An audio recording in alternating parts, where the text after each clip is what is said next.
Well, if a picture really is worth 1,000 words, then I need hardly to say anything for this at all, do I?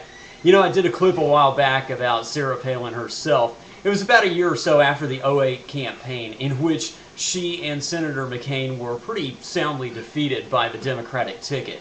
And I remember at the time being slightly amused at the fact that a full year later, the haters were still continuing to pile on and mount attacks on Sarah Palin herself. I sort of figured that she would have just faded back into obscurity afterwards. But on the other hand, I wasn't too terribly upset by all this either, as it occurred to me that in a strange way, all the haters might actually be doing her a favor by continuing to keep her name as well as her ideas out there in the national spotlight. So here we are, fast forward about a year or so down the line from that, and take a look at this. Not only does Sarah Palin's own star continue to rise ever higher, but she's actually become her very own political prototype. I mean, just take a closer look at this picture, if I can just get it up here for you to see. I mean, all these ladies have one thing in common. Well, actually a bunch of things in common. They're all real-life moms. They're all roughly about the same age, moderately good-looking, but without going over the top about it. And with their dentine smiles and their gleaming eyes and their highly acutely tuned fashion sense, they project an image that demands your attention. But it's not just about the look either. It's the whole outlook that they bring to the table. This sort of maternal protectiveness for their own children projected onto the national stage as a concern for the welfare of America's kids in general.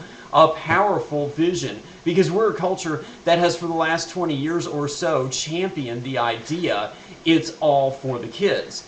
Even as we've done things that might call that motive into question, such as passing all sorts of nationalized spending programs and all manner of other programs to send our deficit and our debt soaring to stratospheric heights, all of which will one day have to be addressed by these same kids.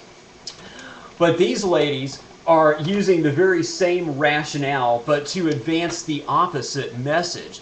And that is that if you really care about our nation's kids, you'll want to dial back some of this government spending as well as government involvement in general. And that way, these kids won't have to one day worry about how they're going to pay for all these wonderful things that we've done, supposedly for them. And then there's this one other thing. Somewhere along the way, they picked up this idea that just maybe a pro-life stance might actually be consistent with putting kids first. Imagine that. But beyond that, they bring a certain brand, their own unique brand of common sense to the table.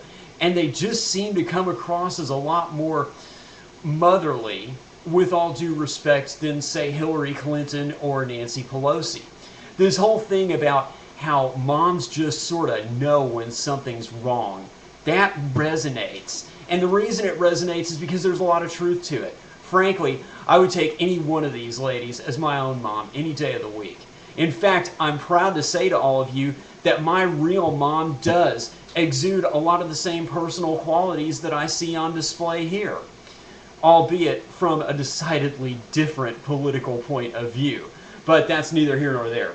So, to all these political moms out there, I think they call them grizzly moms, and to all the other moms out there all across the country, ladies, here's to you.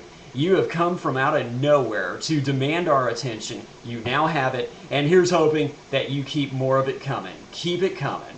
So, until next time, this has been your good friend Steve, just calling it like I see it. I'll see everybody up here next time. Steve out.